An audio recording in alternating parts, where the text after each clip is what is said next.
So what is a swing? A swing is really just a pendulum. It's an object suspended from an axis. It can move freely backwards and forwards. It's just like the swing that you're probably most familiar with, the swing set. Just like the swing set that you grew up with as a child, and you would get on that swing set, you could pump your legs and cause yourself to swing. Well, in the same way, you can pump your legs and you can cause this kettlebell to swing. And it requires little to no arm strength whatsoever. It really starts from the ground up. You're drawing all that power from the ground up. Your feet, your legs, your quads, and your entire posterior chain and core are doing all the work for you. It's really the shifting of your body and the gentle push from your hips that are providing all of the momentum. Really, your hands and arms are just in control of guiding the trajectory of the kettlebell. So, bear with me.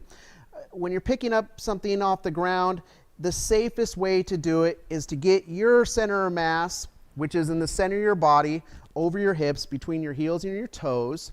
Your center of mass over the center of mass of the object that you're trying to pick up. So in this case, I'm standing directly over the kettlebell, and that's going to force me into a very strong position when I pick it up. My heels are going to stay down, my hips are going to come back, and I'll be able to pick this up. And as I pick it up, notice how I have very good arm-body contact. That transfers that load down through my legs, down to the ground, and I have no lumbar pressure here. Really, the only limiting factor is my grip strength, and that's a good thing. That's going to protect you. If you have anything fail, you want it to be your grip strength and not the strength of your back. And this same rule applies for when you're swinging the kettlebell.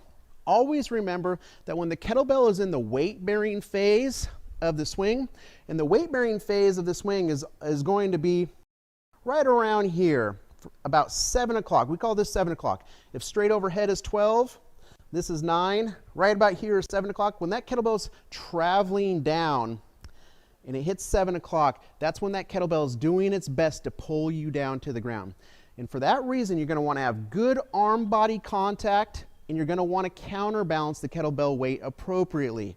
So if the kettlebell is only 9 pounds like this one, as long as I have good arm-body contact and I counterbalance the kettlebell weight with the equivalent of 9 pounds of my own body weight, I'm nice and safe. My center of mass stays between my heels and my toes so I don't fall over. And I feel the weight where I need to be feeling it, primarily in my legs.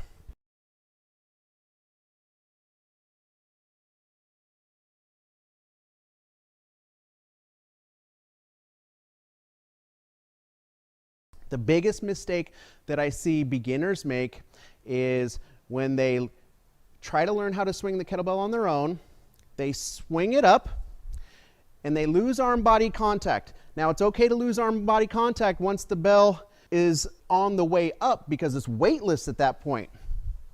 I can let go all day long when it's in flight. But when the bell is making the descent, the mistake that they make is they bend over too soon, they lose the arm-body contact, and they put extreme load on the lumbar. This can be mitigated if you keep your body upright, you counterbalance appropriately, and you make sure that you get solid arm-body contact right here, and then you'll feel the load transfer to the legs, and then you can transfer that kettlebell swing into a nice smooth arc into the backswing.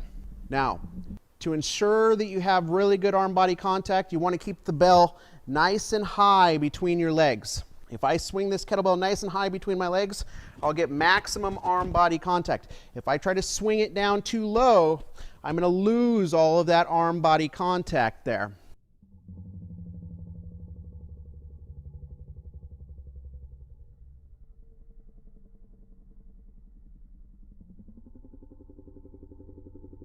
So, we're going to start with little baby swings here. We're not going to go very high. You're going to only need to use about 5% effort. Take your kettlebell, set it about a foot in front of you. Your feet are going to be about shoulder width apart. Feet are going to stay flat on the ground. You're going to take a nice athletic stance. That means your hips are going to come back, your lumbar is nice and flat, your shoulders are square, your chest is up. Your head's nice and neutral. And your first move is going to be to hike this kettlebell nice and high between your legs. The higher, the better. And you're going to want to hike this kettlebell towards the ceiling directly behind you. Once it goes as far as it can go behind you, because this is a pendulum, it's going to go to the top of that hill. All right, if this is like a skateboard ramp, it's going to go to the top of that hill, and it's going to want to turn around on its own and come back down that hill. And you're going to assist it down that hill with your own hips, and you're going to push it up the other side of that hill. All right, and it's going to take very little effort, and we don't want it to go all the way up the hill right now. We want it to stop right about here at 7 o'clock. So very gently, you're going to hike it back. We call this 5 o'clock, 7 o'clock. 5, 7, 5, 7, 5, 7, 5, 7. Practice that a few times. When it feels very fluid and like you're hardly using any effort and not your arms at all, we're going to move on to the middle swing. So instead of using 5% effort, we're going to give it just a little bit more effort, and we're going to start swinging up to 9 o'clock here. Except now, I'm going to want you to swing it up to 9 o'clock, but I'm going to want you to keep it a little bit closer to your body. The reason why we want you to keep it closer to your body is that it's going to take a lot of load off your lumbar when you do that.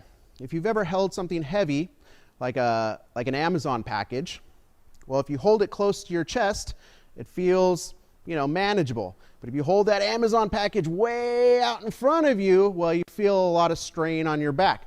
Well, the same thing happens when you swing a kettlebell. If I swing this kettlebell way out in front of me, and then it drops and it gets into that weight bearing phase, I'm going to feel a lot of load on my back. But if I can swing it closer to my body, it'll feel much lighter. I'll get better arm body contact, and I'll be able to absorb almost all of that weight with my legs. So it's going to look like this: 5 o'clock, 9 o'clock, 5 o'clock, 9 o'clock.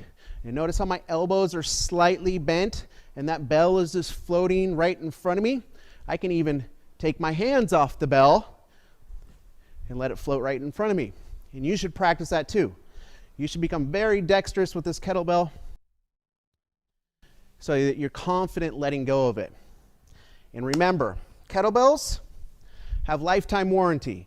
So don't be afraid to drop the kettlebell. Protect yourself at all times. Okay? If you feel like you've misjudged it, it's okay to let it go so that you can come back and try it again later.